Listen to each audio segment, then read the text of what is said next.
வங்கதேசத்திலிருந்து இந்தியாவில் ஆயத்த ஆடைகள், பதப்படுத்தப்பட்ட உணவுப் பொருட்கள் உள்ளிட்டவற்றை நில சுங்கச்சாவடிகள் மூலமாக இறக்குமதி செய்ய மத்திய அரசு கட்டுப்பாடுகளை விதித்துள்ளது. இது தொடர்பாக மத்திய வர்த்தகத்துறையின் கீழ் செயல்படும் வெளிநாட்டு வர்த்தக தலைமை இயக்குநரகம் வெளியிட்டுள்ள அறிவிக்கையில், இந்தியாவின் எந்த ஒரு நில சுங்கச்சாவடிகள் வழியாகவும் வங்கதேசத்திலிருந்து ஆயத்த ஆடைகள் இறக்குமதிக்கு அனுமதிக்கப்படாது என தெரிவிக்கப்பட்டுள்ளது.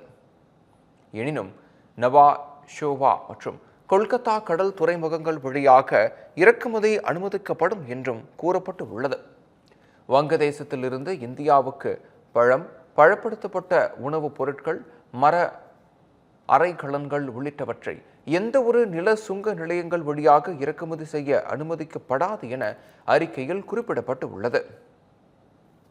இந்தியாவிலிருந்து நில சுங்கச்சாவடிகள் வழியாக வங்கதேசத்தில் பருத்தி நூல்களை இறக்குமதி செய்ய அந்நாடு தடை விதித்து கடல் துறைமுகங்கள் வாயிலாக மட்டுமே இறக்குமதி செய்ய அனுமதித்த நிலையில், இதற்கு பதிலடியாக இந்த நடவடிக்கையை மத்திய அரசு மேற்கொண்டு இருப்பதாக தகவல் வெளியாகியுள்ளது.